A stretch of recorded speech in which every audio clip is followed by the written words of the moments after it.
Hello, all. Welcome to a new special edition version of Tech Talk. My name is Brad Haynes with CHAUVET Professional, and we wanted to try a little something different this week. We wanted to sort of engage you all a little bit more, as well as kind of bring some of the topics to fruition. We've done some topics over the last few weeks that have sort of been more of a type of learning, whereas a couple of weeks ago we did something on quality of light. This week we wanted to try, based on some comments we got from the past, was bring sort of that measurement of light into the picture, because we often get asked, what are the different variants? Like, what is a lumen? How does it relate to lux? And what is candela and all of these things? And, we thought we'd do that in more of a panel type discussion, because especially when you talk about nerdy things, it's nice to bring some smarter people than you in to talk about it. So I will do that. With some really smart people that I will have join here in a second. But I'll first start with that very thing of what we're talking about and go through some of the terminology, specifically speaking into like lux, lumens, and candela, as those are often misunderstood and used interchangeably while they do actually have very different meanings. And understanding the difference of those can be very helpful when making lighting decisions. So if you're looking at specifying a new fixture for an installation, or even just some rental production stock, how you interpret what that light can do, both in a quality of light setting and what you get out of the fixture, really makes a big difference. So we'll look at some of the terminology that we're going to be talking about today. And let's start with lumen. And the lumen is the unit for luminous flux. It is measuring the total amount of light emitted by a light source in all directions. So it doesn't have a specific regulation when it comes to distance or that sort of thing. It is the potential of the unit in terms of what it can do. And then you have lux, which lux is Latin for light, and it measures the light that falls on a surface that you're targeting, or like if you're at a demonstration or something like that, the unit that you get on the wall or the surface, that is considered lux. And a single lux is equal to 1 lumen per square meter.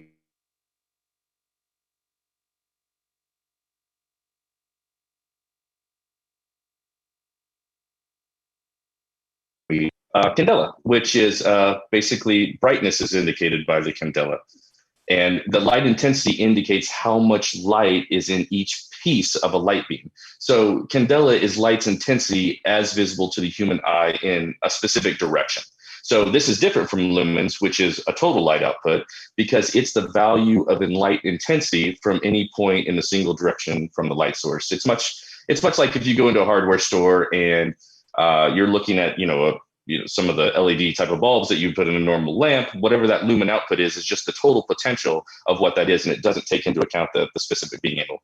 And then there's one other one which we won't talk as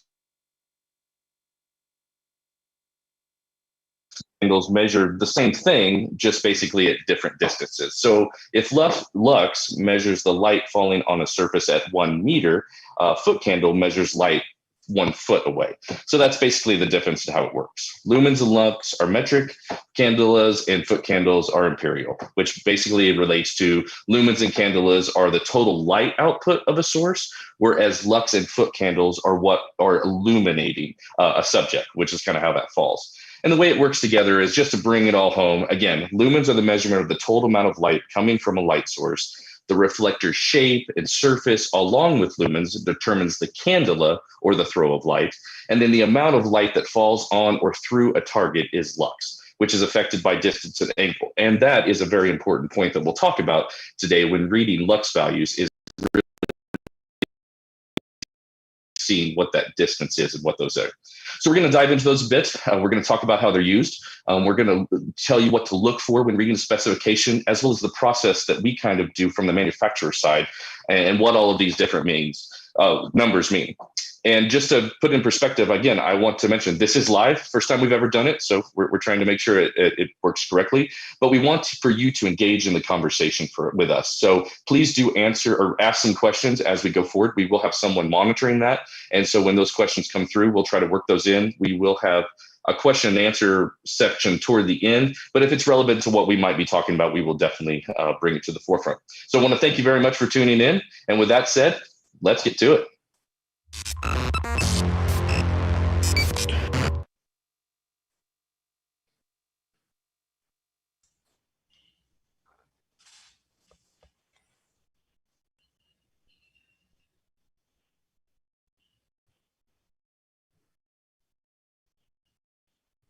So I'm not sure if there's a delay on that end, but I'll just bring it to the forefront. I'll ask the control room if we're ready, if we're good to go forward. I got the thumbs up. Hey, So welcome. okay. These two spectacular gentlemen. As I mentioned, I had to bring smarter people than I into the room, and that is definitely what we'll do here. I'd like to introduce Ford Sellers, who is the Senior Product Manager with CHAUVET, as well as Mr. Michael Graham, who is a Product Manager for CHAUVET as well. Primarily moving heads, but he's a jack of all trades and knows lots of stuff there. What is it that you often say, Mike? You have a lot of leather-bound books that... Many leather-bound books, and I know leather-bound books. So you heard my brief introduction, and I think what was paramount is when we were talking about doing this, instead of doing a standard tech talk, we all three said, you know what, it'd be cool. Why don't we get on a call together and talk about this nerdy stuff together? So that's kind of what we're doing. I'll start with you, Ford. Did I miss anything on that little brief introduction? No, I think you pretty much nailed it. Senior Product Manager for CHAUVET Professional, Luminarc, Kansas, USA. Sorry. Oh, yeah, well, that's important. But yeah, just, general know-it-all and annoying person sometimes. That's okay. That's okay. What about you, Mike? You have any comments to the opening there before we kind of get started rolling through? That pretty much covers it. The product manager for Maverick and Rogue, as well as the battery fixtures on the professional side. So I mix it all up. Mix it all up a little bit. Myself and my team handle writing all of our specs for all of our products, and that includes all of our photometrics. So let's get to it. The good thing is with all of that introduction is you guys know what you're talking about, and really are at the forefront of how we design fixtures, as well as put those numbers to paper in a quantifying way. So when people look at them, they actually get the real story, if you will. And that's kind of why I think we all decided to do this topic is, and I'll start with you, Mike, because we've had that conversation a million times, and I love when you say it, lumens are lies. I've heard from you several times. And so I think it's just bringing to the forefront as people do look at these specs and they do look at what a fixture does, is understanding those variants. And I'll start with you. Why are lumens lies when it pertains to our particular industry? Because lumens are not really field measurable. I see people trying to do the math to say, well, I got this 1 lux reading, and so if I do this magic math, I can figure out the amount of lumens coming out of a fixture. And that is incredibly difficult to do because you can't do a proper lumens measurement with only 1 lux measurement. The way that it's done is by taking several lux measurements at a distance, at a particular distance, at a particular beam angle. For us, we list all of our lumens information based on wide beam angle because it's where you get the most lumens. And there's some other factors that go into it beyond that. But the thing that I see quite often is, where people will list 1 set of lumens and then they'll list another set of lumens and then they'll list another set of lumens. And it doesn't make any sense because how do you jive those? And then you see average lumens, max lumens, and all these other quantifiers to go with it. And I personally find that very confusing because I don't know which number I'm supposed to look at. So for me, this is a big reason why I'm a fan of lux. Lux, I can measure it with just about any light meter. We'll take a lux measurement. And if you're doing a shootout and you're measuring 10 fixtures with the same meter, then those lux are going to be accurate for that day with that meter amongst the other fixtures that you're testing. Yeah. So you got a pretty accurate representation of what you are looking at for your needs. That's why I'm a big fan of listing lux for narrow and for wide, because if we list what distance they're at, you can pretty much you can do the inverse square law math and figure out what your lux are going to be at just about any distance. So yes. that's my standpoint on lumens. I'm sure I'll get flack for that in a little bit, but that's where I stand. Well, that's okay. And I mean, it's definitely just, if you look at the definition of what we were talking about, is sort of the difference where, you have to sort of say that is the potential of this unit. And then there's other factors that are going to play in effect before it hits that targeted place, which is when there's a true lux reading. So yes. Ford, anything? I would just kind of add to that and say, lumens is the amount of light there is. So that's the amount of paint in your bucket. But lux is how you're using that. And you can actually tell a lot about comparing two units that have differing lumens and lux numbers. You know, if you look at a fixture, if you look at two fixtures and you look at just those two numbers and you see that their lumens number is very similar, but one fixture has a much higher lux reading, what that says to me is that that fixture has a really big hotspot. All of that light that's coming out is being focused into a very narrow area. And so when that happens, you end up with a big hotspot. So it's a very uneven light source. So if you have a fixture that has a very, very high lumens number and the lux number compared to the fixture next to it is lower, then you'll be able to say, oh, okay, that's a more even light source. So across the entire thing, you're getting a more even distribution of light. And that's not always 100% true, but that's a good kind of rule of thumb, is when you're glancing at those numbers, that's one of the ways you can know what's effective. Absolutely. And I think go ahead. I'm sorry. I was going to say the other thing that's really important when you're looking at lux numbers is to pay attention to the distance. So at CHAUVET Professional, with the exception of beam fixtures, we list everything at 5 meters because we say, okay, 5 meters, that's roughly 18 feet. That's like a reasonable throw distance. If you're going into a shootout or you're going to look at something in a space, that's a usable distance. You'll see some other manufacturers that'll list 2 meters or 1 meter, which to me doesn't really make any sense. So that's just one thing to pay attention to. And then if you want to convert, go ahead. Well, I was going to say, and to that point is, when we talk about standards, is there a reason there's not a standard, or is it really just to make numbers look, better or bigger sometimes, or should there be a standard that, should take those measurements at in terms of distance? I think it completely depends on application. So I would argue, but that for most professional lighting applications, 5 meters is a pretty reasonable thing. We do it at 15 meters with beam fixtures because they're just so bright. It would make no sense to put out a number that was so ridiculously high at a 5 meter number. So we do it at 15 meters. But it's easy to convert those numbers. You just have to be able to do the math. The inverse square law is where that comes in. We talked about that earlier, but basically every time you change, if you double the distance, then a double is 2. So you square that and you would take a quarter of that number, and that would be about where your lux would be. So if you say, how bright is this going to be at 10 meters? It's going to be a quarter of the brightness at 5 meters. How bright is it going to be at 2.5 meters? It's going to be 4 times that brightness.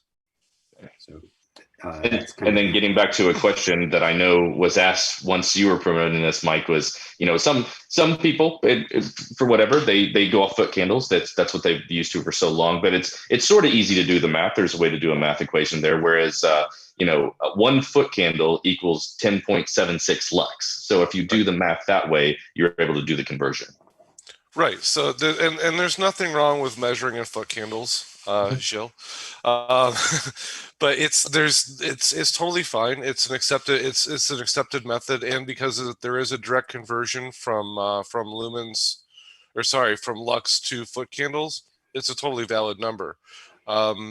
For me, I'm so used to living in the lux world. It's just a number that it's a number that I can easily relate to. I do know that in the architectural world, foot candles is still extraordinarily common. So it's still there. It's still valid, and it's a totally okay number to use. So let's talk about, I think something that confuses a lot. I was confused when it first started coming out. Ford, what are source lumens? So as different manufacturers started to list lumens, some were listing how bright their light source was, which actually has really no relevance at all,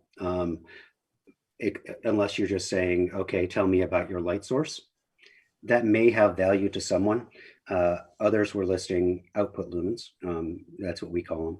So, we want to make sure that there's no mistaking what we're listing. So we actually list both. So you can see the source lumens, you can see the output lumens, but a source lumen is literally how bright is the source. How bright is the LED, the raw LED by itself, not in an optical system. What really matters is how much light are you getting out of your fixture. So that's why you need the output lumens. And then really what matters is how bright is the light on my face. And that's why you need lux. Is it counterintuitive sometimes? And what I mean by that is there's a lot that happens between an LED source with those source output that you're talking about until it comes out of the end of the fixture. So if you have a number that's this, and by the time you get out of the end of the fixture, it's this, does that make it seem less efficient, or is that number even something that you can use really, or is it more of a marketing thing? No, it's more of a marketing thing. I mean, okay. The source lumens, it's a marketing thing. The lumens that come out of the front are what's important. Sure. You can kind of tell a little bit about how efficient a fixture is by looking at that. You could also just look at lumens per watt, which is really a much better gauge of that. And you will find fixtures. So for instance, a fixture that has zoom, you're naturally going to end up with lower lumens per watt. Because you're going through a lot more pieces of glass inside of the unit. If you're going through, CMY, or you're going through color wheels, or you're going through gobos, all of those things are going to affect. Every optical element that you have in the way is going to take some of those lumens and cut them away. So really what you want to know is what comes out of the front of your light. And that's not source lumens, that's output lumens. So then kind of going to the design process, Mike, and talking about how we start from the beginning, if you will. Obviously, you're looking at a light, you look at the portfolio, you look at all those different variants and said, we need a light that kind of fits this bill. It has this, blah, blah, blah, blah. Are you kind of starting from the back of the fixture, meeting the source, and then building the stuff up? Or do you kind of all do it at the same time, pointing for a certain number or output that you're going for? No, we start with the source because we need to know, if I'm trying to build a fixture that has a ton of effects inside of it, then I need a light source that can blow through all those effects and still be effective when the light comes out the front. And on top of that, we also need to know about how far we expect the fixture to throw. So if I start with an underpowered source and I want to have CMY and framing and a big zoom range and all those things, I'm going to end up with a very underpowered fixture.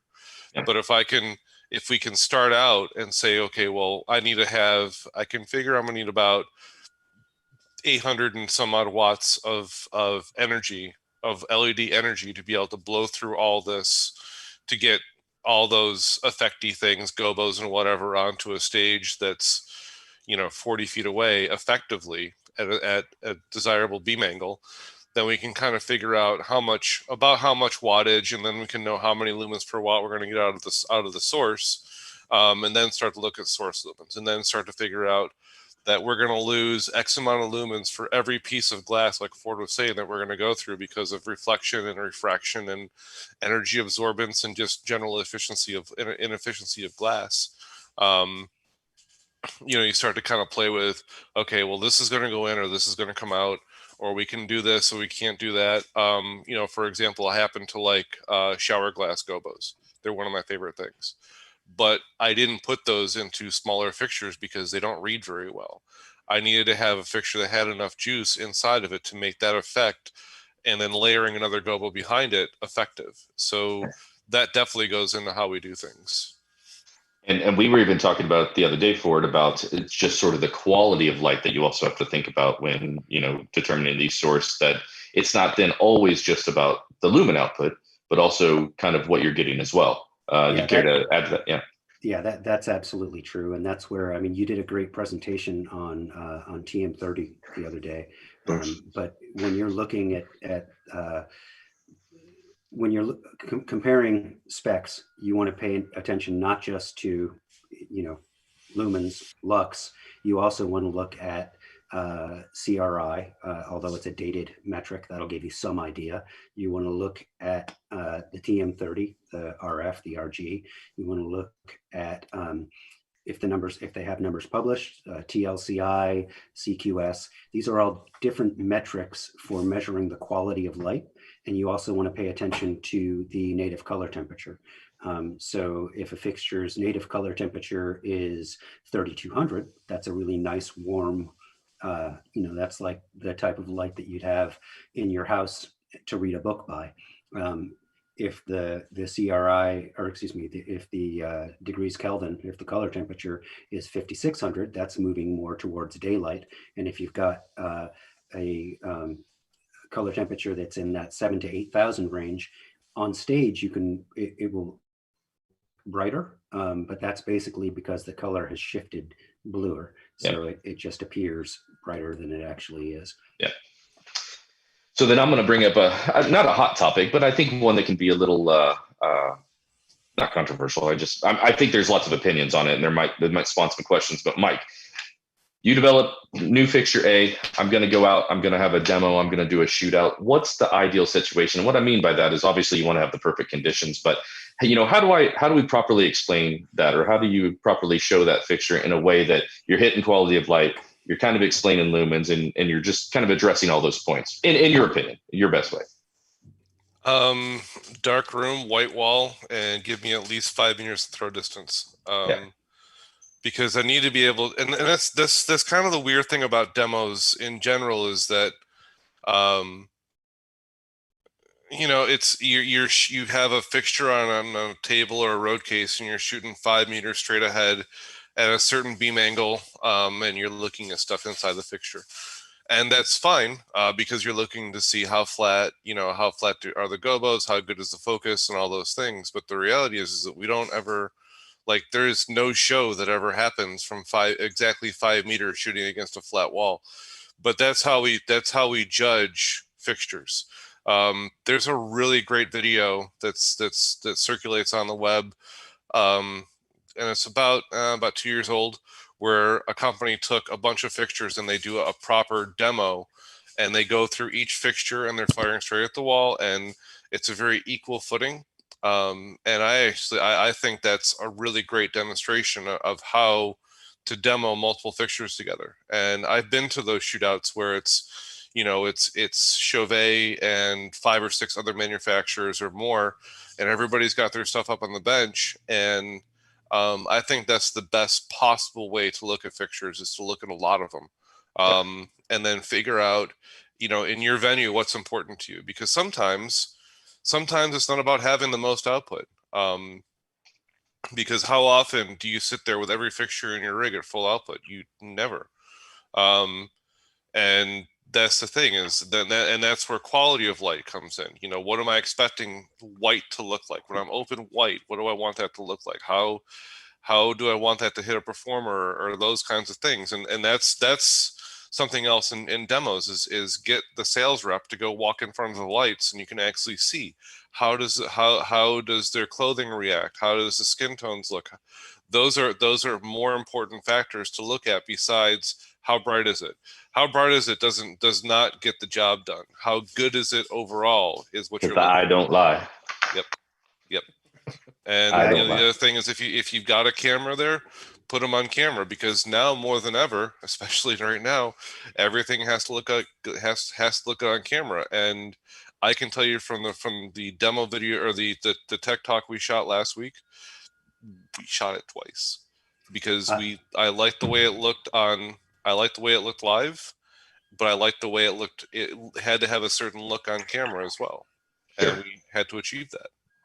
And I would say, to Mike's point, even if you're bringing a fixture in to demo it in your space as a customer, you're bringing it in to demo it to your space, and you don't have a fleet of competitors' fixtures, it is important that you are able to see it at least against what you already have in stock, so you understand how it's going to work with your other lights.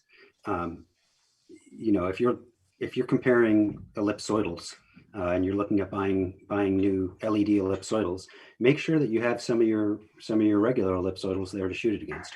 Absolutely. Make sure you've got some Fresnels so that you can see how the color blends. You know, look at all of those things so that you know that this is going to work in your system. Because it is, lumens and lux are important, but that quality of light is really important.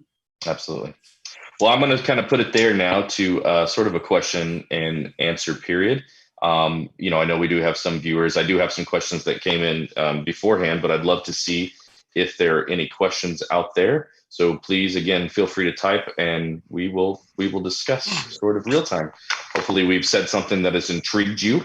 I know one question that came across, and I'll start with, it's actually for both of you, but I'll start with you for it, is can you give us a little walkthrough of what does CHAUVET do? You know, like pulling back the curtain, you know, you've talked about what you guys definitely look for, but what are some of the tools we use? What are some of the processes that we use to ensure that we have the right numbers and are, you know, putting out the right information? So, briefly, I mean, the very first thing is that when you're evaluating a new light source or any light source, the first thing is your eye. How does it look? How does it react to clothing, to skin tone, to all of those things? But those are all kind of very subjective measures. So when it comes to actually measuring the light, we do keep a number of different meters in our PD team. You know, we have a handheld Seconic, we have some other meters, but our main source right now is we have a gonio-photometer, which, so what that is, if someone is not familiar with that, awesome. it's a very funky name for a really big light meter that measures all kinds of stuff. So it will take the actual light and it will rotate it across the sensor in multiple planes so that it can build an IES file, which is a file that if you see them on our website, it says IES files. You click on it, you open it up, or you go to open it up and it says, I don't know what file this is. Just download any IES viewer. And all that does is it gives you the shape of the dispersion of the light. So you can understand exactly what the field of light is like. So if you're layering multiples of these, you know if there's going to be hot spots, or if it kind of flattens out at the front, or if it dips down, so you can overlay, so you can layer them to create an even wash. That's kind of all the information you can get out of an IES report. In addition to that, it also measures, you know, I guess another way of saying that would be like angular beam distribution.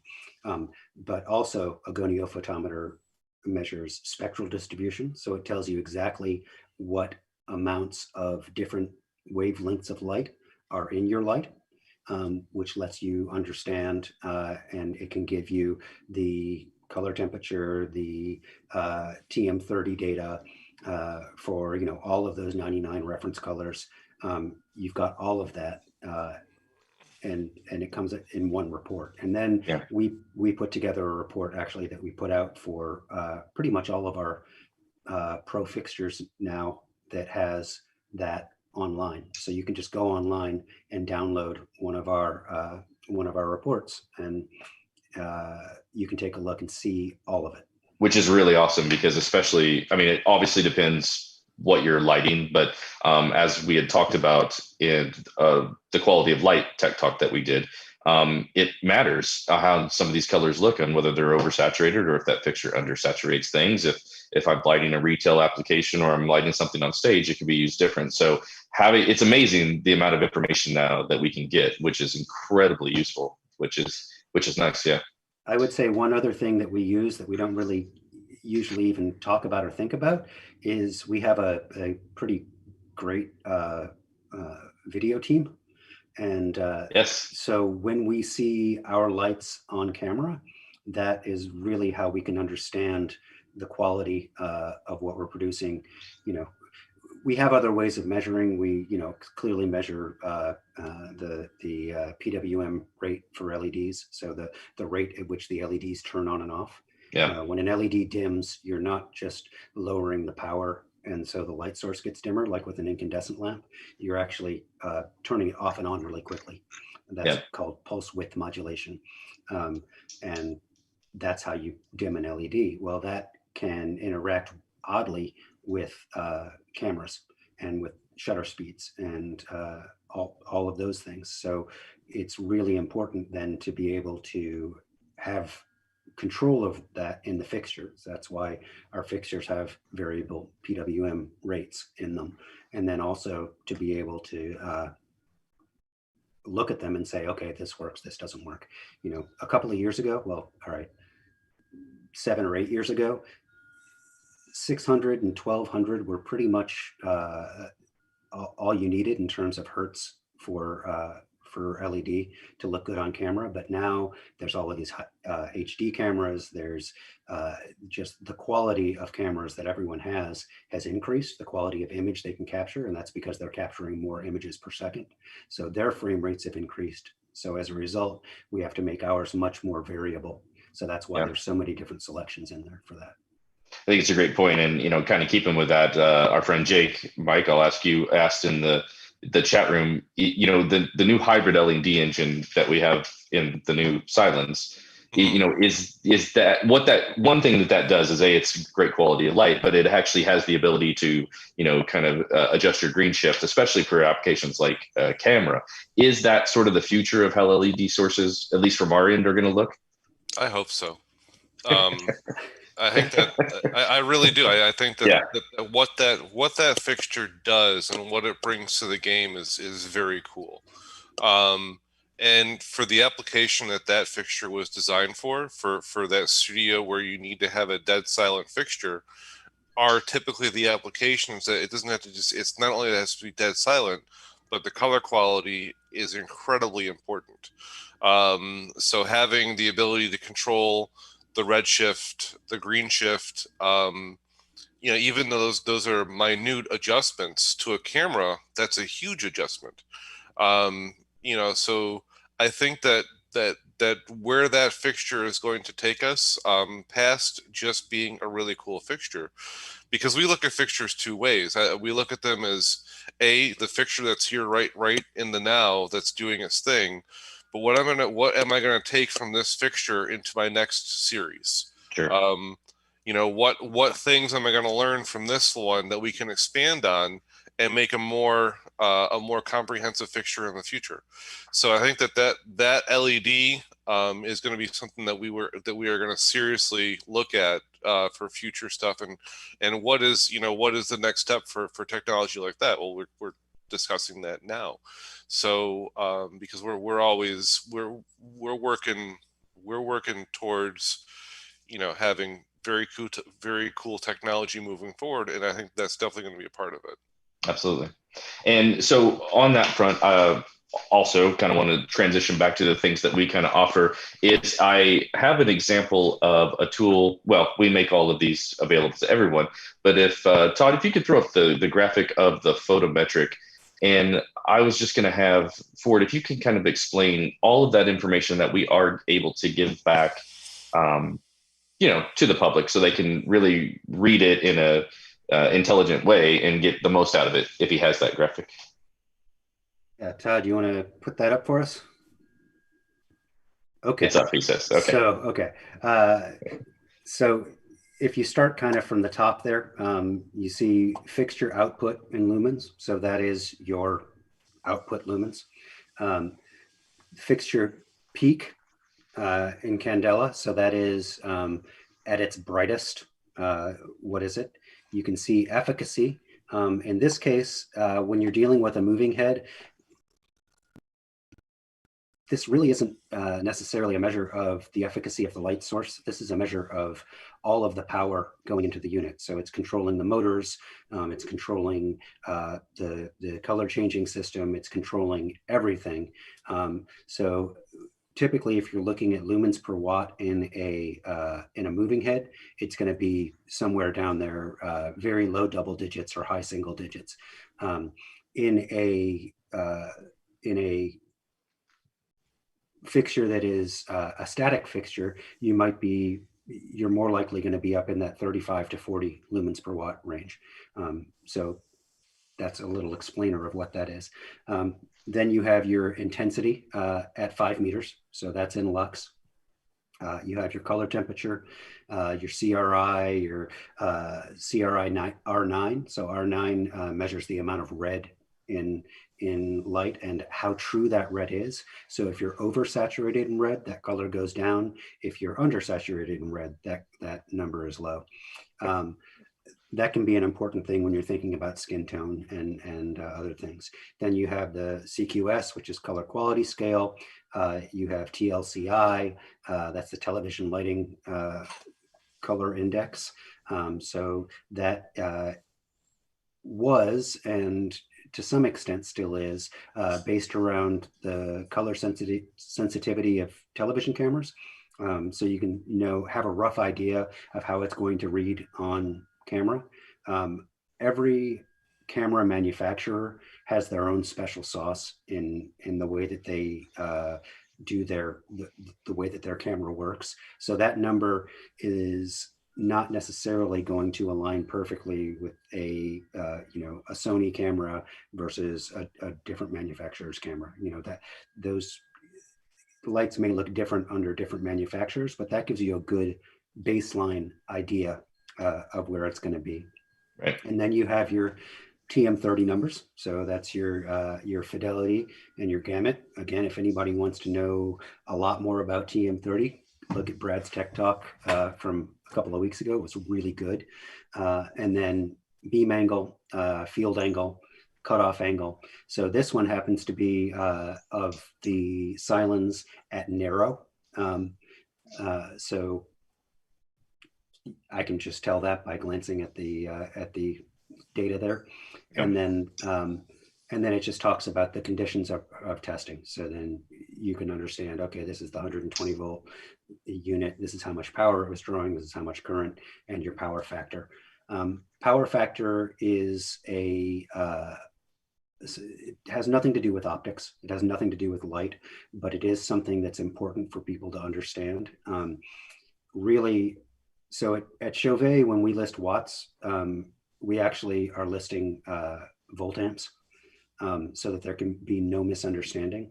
If your power factor is poor, if you don't have a fixture that has power factor correction in it, then you will be essentially tripping breakers, because although your fixture may be drawing a certain number of watts, the number of volt amps that it's using will be a lot higher than that.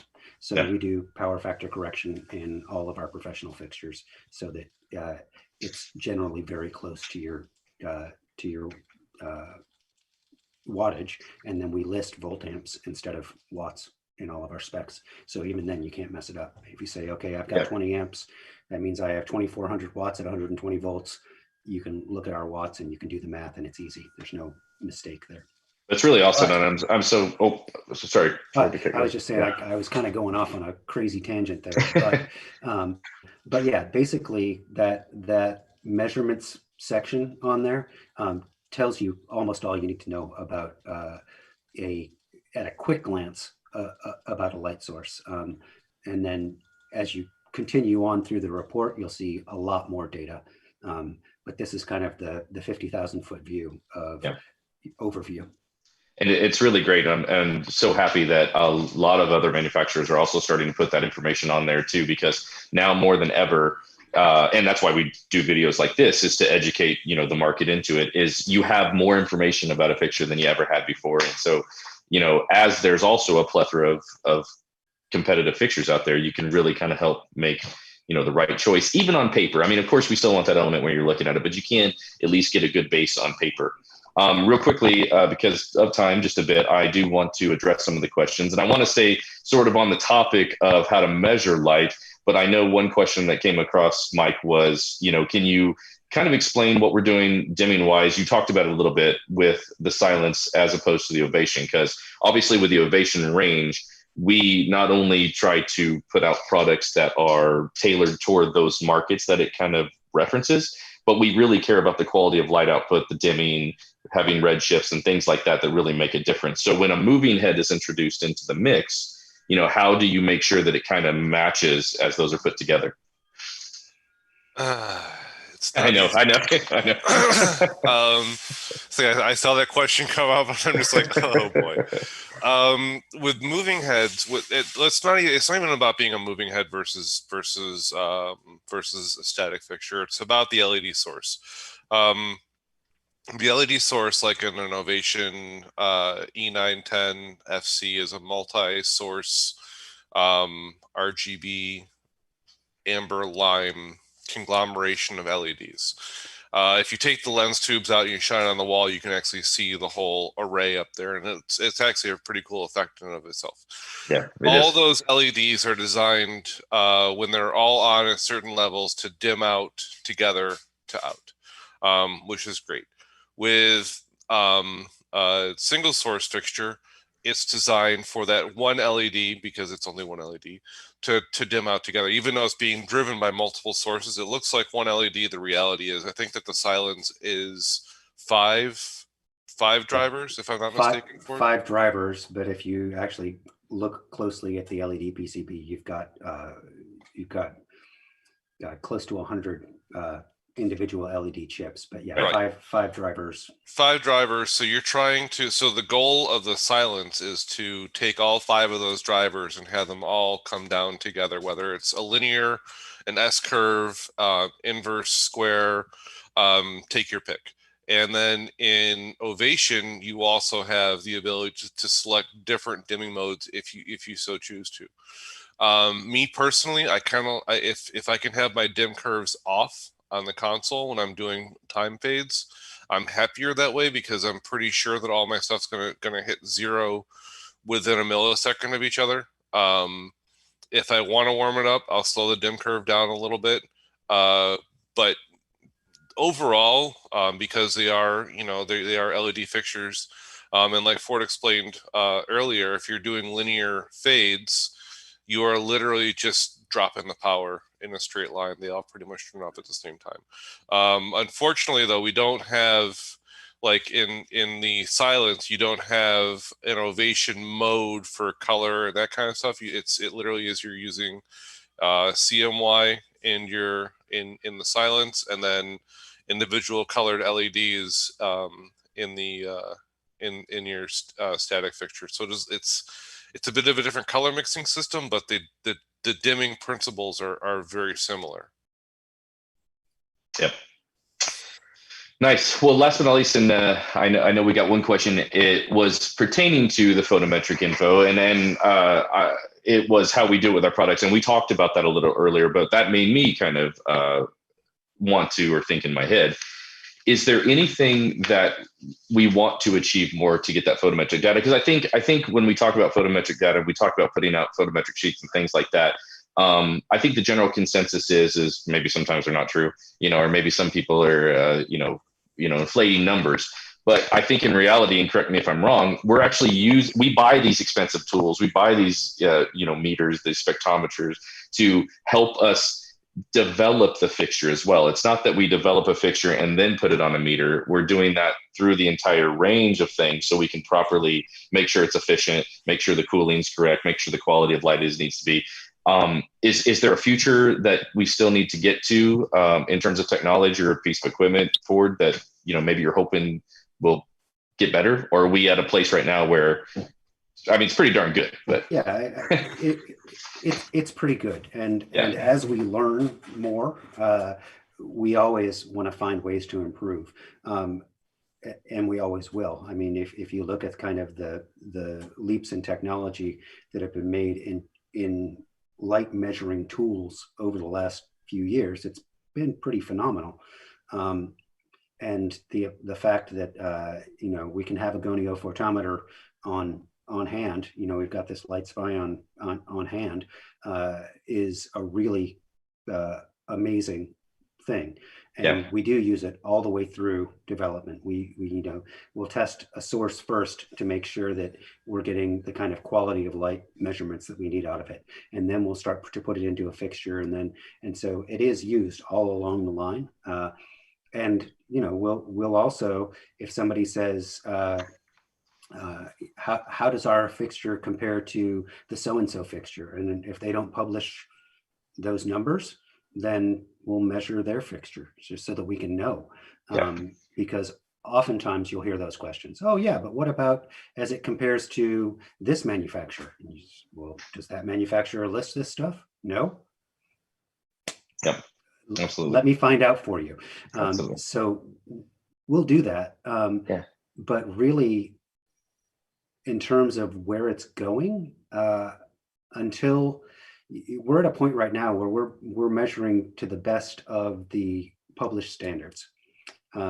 And so TM30 2018 revision was the latest quality of light standard.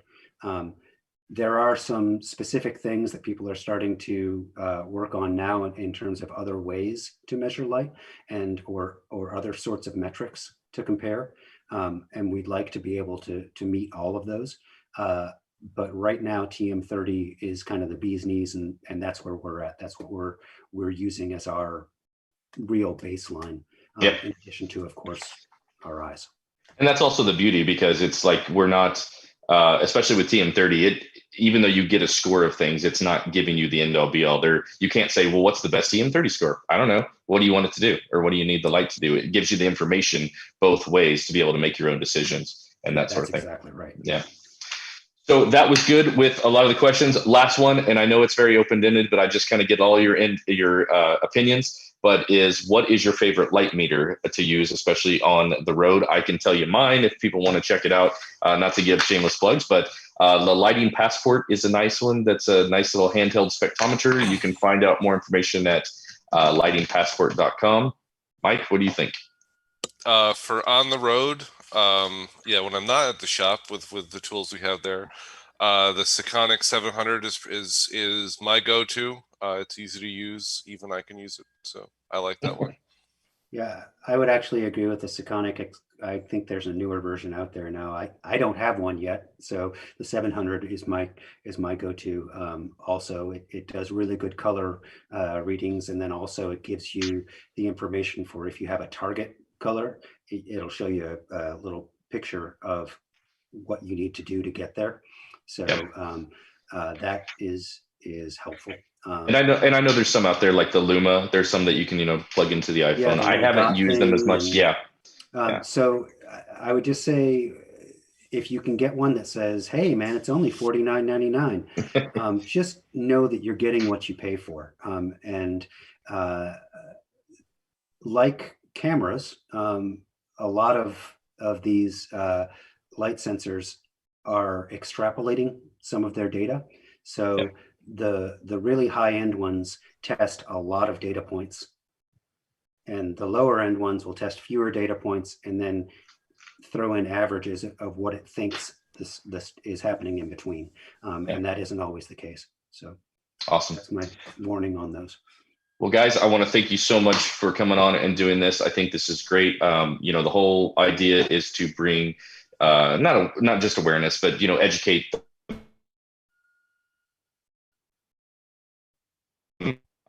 We talk about ourselves a little bit because we have to, so the boss lets us do it. But I think it's nice to be able to have those conversations and get the expertise both ways. So thank you so much for agreeing to do this. I want to kind of give a shout out to the behind the scenes team. Thank you, Todd Murray and the marketing team. Without you guys, we wouldn't be able to do any of these things. So bringing those out to the public, we really appreciate. So a virtual, thank you to you guys. As with all the stuff we just talked about, if you want to find out any more information or you want to see these photometrics, please go to CHAUVETprofessional.com. You can see all of those different things, as well as our control solution at kansaslighting.com. But we appreciate it. Hope everybody stays safe, and we will see you soon.